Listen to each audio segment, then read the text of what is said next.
Hello everyone, OpiePop29 here, and today I'm revealing to you Battlefield 1. Well, I'm not revealing it, DICE is revealing it, I'm analyzing it.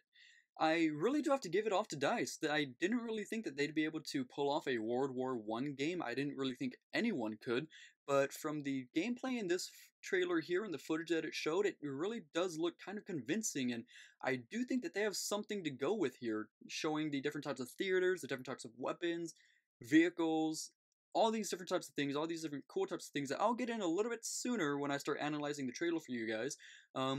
DICE, good job, guys. If anyone from DICE is watching this, or if anyone cares about it, good job. I really do like what you did here. Well, the trailer starts off here with this German soldier beating an Allied soldier to death with what is known as a trench raiding club. This is pretty much a World War I style mace, or any type of wooden object with a bunch of nails or spikes added onto it. From this scene, we move on to a desert scene. This is actually in the Middle East, somewhere in the Middle East. I didn't know this before actually researching this, but there was a large Middle Eastern presence during World War One. Ottoman forces and Middle Eastern forces both warred against each other. Middle Eastern forces trying to take back land from the Ottoman Empire, which was mainly in Turkey. They joined forces with the British and the French to fight the war down there. This is also the first shot we see of someone on horseback along with a saber weapon as well.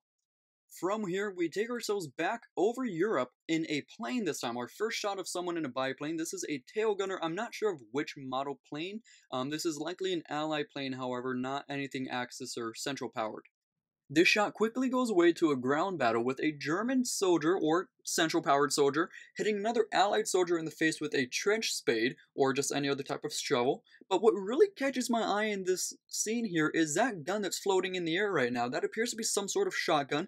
My first impression was that it was a Winchester 1897, but it really doesn't look like that. It's not a Winchester 1912 either, so I don't think this is an American soldier per se, but that definitely is some type of shotgun. This scene quickly fades back into more aerial footage, this time in the desert, and then another scene of a plane crashing into what appears to be a windmill back in Europe, but this all goes back to our first shot of a tank.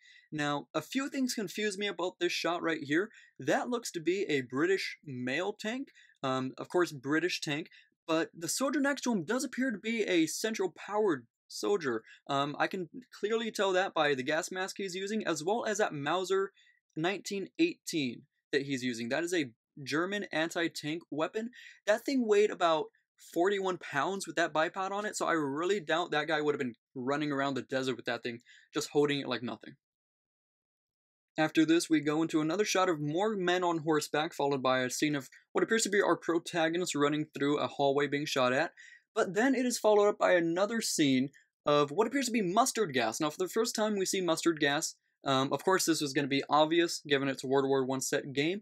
It also shows the character putting on a gas mask. Now, I'm not sure if this would possibly distract the player, cause some sort of vision obscurity when they're playing, but more than likely that is what would happen if we could actually use this thing in single player or even multiplayer.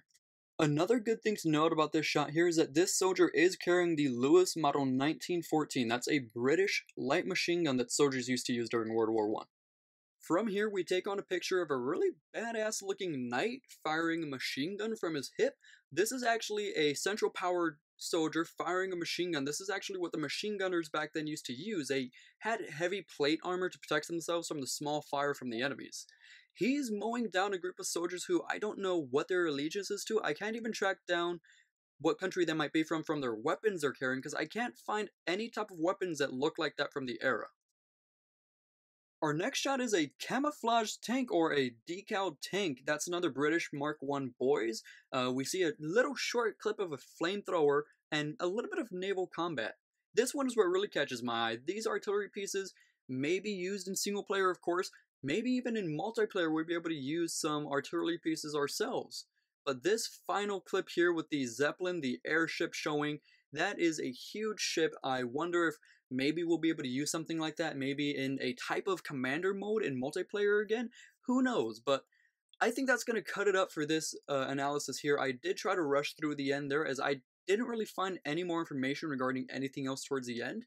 Again, this is my first trailer analysis video, so let me guys know what you think. If you're excited for Battlefield 5 or Battlefield 1, Let me know in comments down below if you like my analysis. If you'd like to see more, hit that like button down below so I know what I'm doing right and what I'm doing wrong.